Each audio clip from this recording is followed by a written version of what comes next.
Hey guys, and hope you are all doing well today. So we have a matchup between the High Elves going up against the forces of the Vampire Coast. The Vampire Coast is being led by Pattywampus, and the High Elves are being led by Stormrunner. This was a battle from my recent Showdown of the Lords qualifier. Basically, if you haven't heard about this tournament before, each player is assigned a random lord. In this case, Stormrunner was given the Archmage of Death, and Pattywampus was given Celestra Darfin, and they're supposed to face off with these lords and see, who's better at their respective random lord. So it definitely results in some pretty interesting matchups. You definitely don't get to see the Archmage of Death quite often against the Vampire Coast, and Celestra is probably not the ideal pick against the High Elves, though with her mount she does have a ton of armor, and the High Elves do struggle against highly armored units, so I think Celestra was not a terrible pick, but definitely not the ideal pick, which Luther Harkin is, of course. But for the High Elves and Stormrunner, we have a very untraditional army. So on either flank we have Rangers. Pretty normal. Rangers will be able to chew through most of the Vampire Coast infantry, and they're also relatively spread out, so the range of the Vampire Coast won't be doing as much damage to them. But the High Elves have also gone for a huge archer corps. So we have 4 Lothern Seaguard with shields making up the front line, 4 regular archers, and some Sisters of Avalorn in the back lines.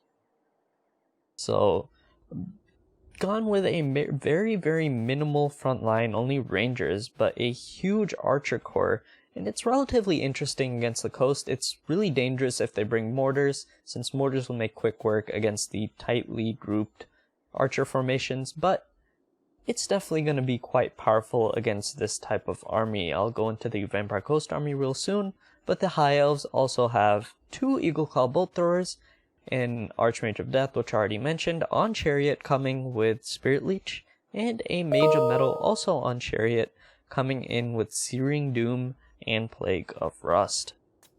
Again, very untraditional High Elf army, and it's going to be quite interesting to see how this battle plays out. And for the Vampire Coast, we have Zombie Pirate Deckhand mobs making up the front line. Only 3 of those guys. We have Celestra Darfin on her Rotting Promethean? Leviathan? One of those.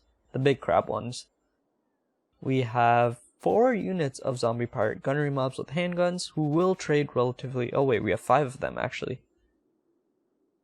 Oh no, 4. 1, 2, 3, 4. Yeah, so we have 4 of them who will trade relatively well with most of the High Elf archers, though they are vastly outnumbered in this scenario. We have some Mournguls along with a couple deck gunners and a big Necrofex Colossus as well, who is going to be relatively easy to snipe with those Eagleclaw Bolt Throwers, since he isn't very fast and isn't very heavily armored either. We have double Scurvy Dogs as well. These guys are going to be vital at shutting down the archer backlines of the High Elves, or the archer front lines in this case, of the High Elves, and keeping these guys alive and making sure that they're dodging archer fire and hopping on the correct units, such as just regular archers or the flanks of some Lothern Seaguard, is going to be vital for the Vampire Coast.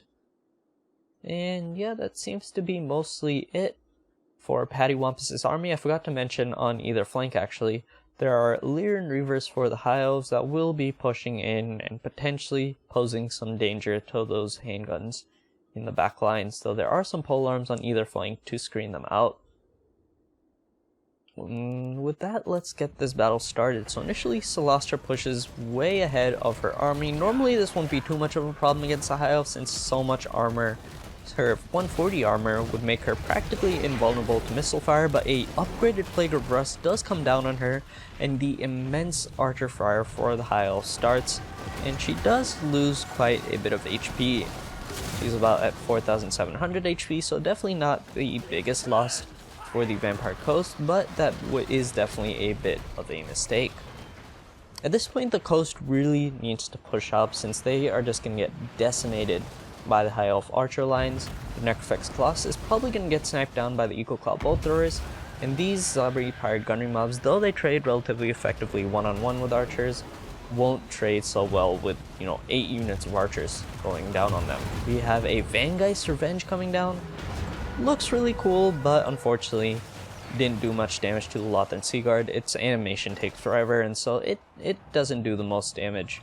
But of course, when you bring Celestra, you don't have many options for spells anyways. We have some Lothern Seaguard already routing from the field, but the High Elf Archer line has done quite a bit of damage to the Vampire Coast. A Damned Knights Errant summon coming in. This is actually going to be very, very powerful in knocking down the archer lines of the High Elves. If they can just get some cycle charging, get into some of these Sisters of Avalorn, get into some of the regular archers, just disrupt the backlines as much as possible, these Knights Errant can these summoned Knights Errant can win the game, but unfortunately they do get trapped by the double chariots. They're in melee with some archers, and the Sisters of Avalorn, I do believe they do magic damage. Yeah, they do magic damage, are going to be decimating the lines of the Knights Errant, and with that they crumble back into the ground. The Scurvy Dogs do manage to hop on top of some archers, but unfortunately they are liable to being sniped out now due to the fact that the High Elves sort of have a curve of archer fire. They can pretty much crossfire any archer unit that gets shut down. They're spread out enough that, if one archer unit is shut down, they can just turn and fire they can turn the rest of their archers and fire on the threat. Ooh, and Celestra has taken a ton of damage from the double chariot. Currently a upgraded Plague of Rust on her, and she is going to be taking so much High Elf fire. Her HP is going to be decreasing by the second. The chariots are retreating to knock out a couple zombie pirate deckhand mobs, and some Scurvy Dogs in the back lines have hopped on top of one Eagle Claw bolt throwers. And again, cycle charging is the key. If they can just hop on top of units, not stay in melee too long, avoid those chariots and get some rear charges, they can definitely do quite a bit of damage. Unfortunately, a lot of these zombie pirate gunnery mobs are being shut down. The sustained archer fire is just so powerful, much more than I bet Pattywampus expected, and unfortunately, it seems like Celestra will be soon to fade into the ground. At least she'll go down singing, as she does crumble to around 700 HP, and with consistent fire she will die very soon. Another Vangeist Revenge attempting to go into the Sisters of Avalorn, but they do dodge pretty easily. Some Rangers do manage to hop into the back lines though, and are going to be knocking out this unit of zombie pirate deckhand mobs. And Celestra sitting at 275 HP, totally crumbling, only losing about 10 HP a second. Ooh, but the Sisters of Avalorn finally knock her out of the fight. And with that, the Vampire Coast is likely going to be seeing a loss. Though the balance of power is relatively equal, I just don't see any way of taking down double chariots. The deck gunners can do a little bit of damage, but with this High Elf Archer line, there is no way the coast has any chance of shutting down so much mobility and archer fire. Some Illyrian Reavers getting a rear charge into a lot of the deck gunners, with some Rangers joining in the fight.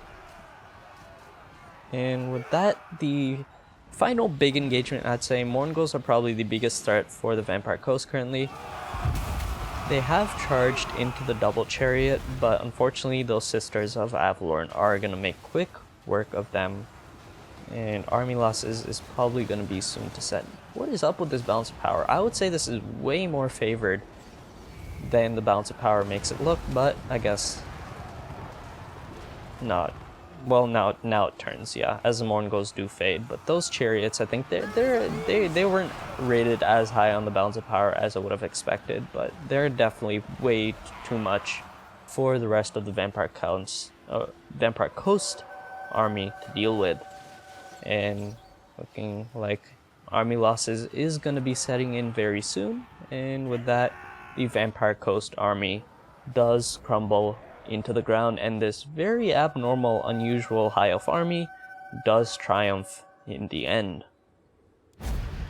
So great playing from both guys. Pattywampus ended up, actually, after this battle, he did end up making it all the way to the final, so it's not like this battle hindered him or anything.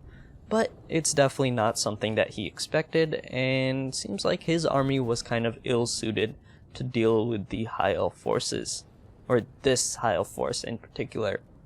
So for the High Elves, the archer units really speak for themselves. The consistent fire over the course of the battle just made them rack up kills. Even though the Sisters only had 13 kills, all this consistent damage and consistent fire definitely changed the outcome of the battle. The Rangers, of course, there are only 2 of them, and so they did the best they can. They were going up against Chaff, so 53 and 67 is not super impressive, but they were useful in their own right. And the double chariots, of course, were probably the biggest win for the High Elves. The double chariots really managed to screen out the Vampire Coast mobility, shut down the scurvy dogs, and get into the backs of a lot of the zombie pirate gunnery mobs and shut them down before they could do too much damage to the High Elf archer line. And so great playing from Stormrunner, and Patty Wampus on the other side of the battle, he did the best he could with his army.